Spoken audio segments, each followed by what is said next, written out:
Hello all, welcome to the channel. It's Alan here. This is a revisit and a kind of review looking back, not a reaction. I know this song, as millions of you do. It's Cars, it's off Gary's official channel. This is remastered in 2009. I've seen the song live, it's amazing. I've seen him live, amazing. But let's go back to when No, it's not the first time I knew about him. We'll talk about that.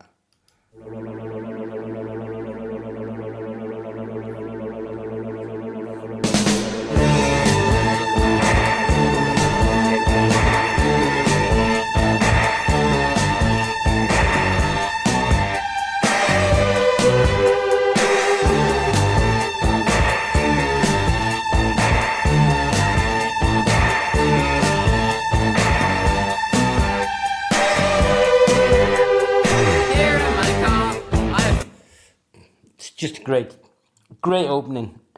And now I think I've got 9-10 reactions from replicas, Tube Army and Gary Numan on his own, like Ruin and later stuff, just a whole mixed bag. But I wanted to do this because I just felt like going back in time to when I was 14, 1979.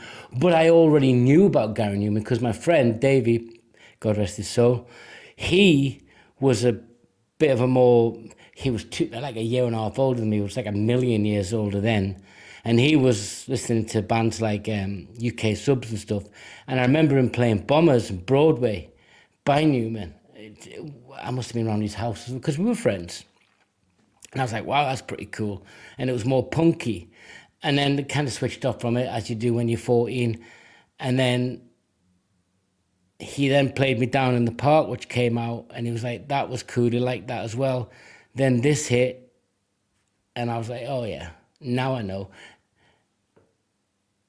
This was, for me, at the time, the best thing I'd heard in terms of newness, in terms of intensity, in terms of identity, in terms of being a teenager, in terms of the angst you'd feel as a teenager, and we'll get to that. But this was a pivotal moment for me in music. Always has been. There'd been other moments, bands I liked. I was about to go and see Madness and all those different kinds of things. But this was huge, huge. Let's pull it back, listen to that opening, and we'll hear the song for a while.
I mean, you can just hear the isolation in the lyrics, but that pulsating, I think I'm right in saying, was this the first album where it was purely that synth, sort of new wave, new pop sound?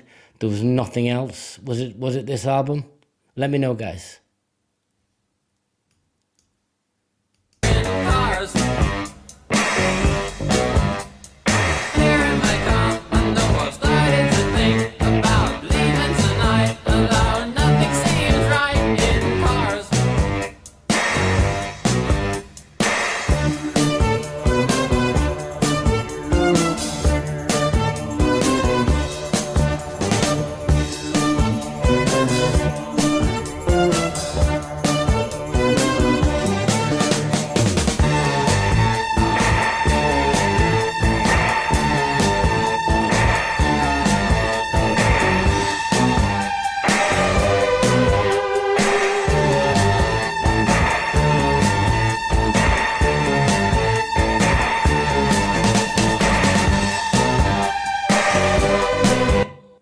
I'm there. I'm back at 14. I had a friend in school, Colin.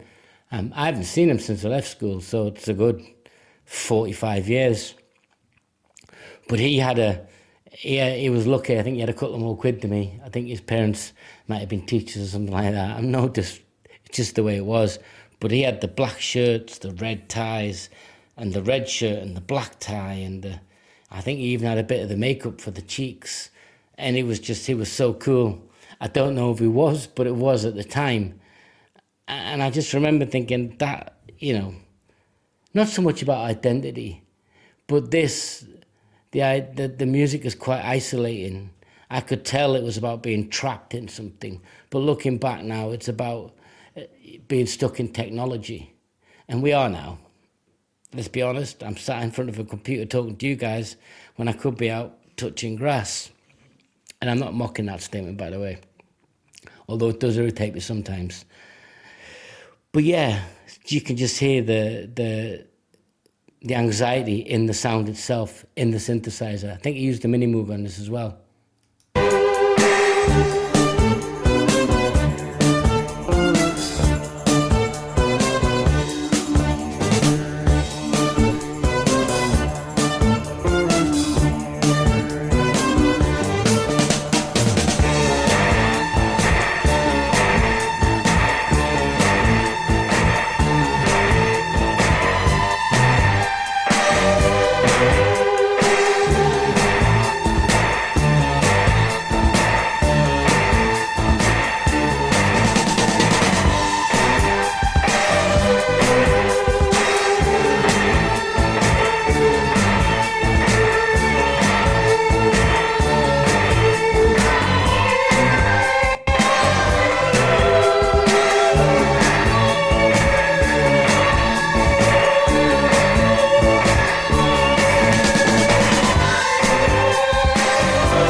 It doesn't feel dystopian in the sense of things like Ruin does, but can you imagine? Guys, come on, those of you who are of my era and our generation, tell me what you were thinking when you heard this post-punk sort of pre-new wave synthesized sound. It's quite catchy, danceable as well, to be honest with you. What were you thinking? Gotta let me know.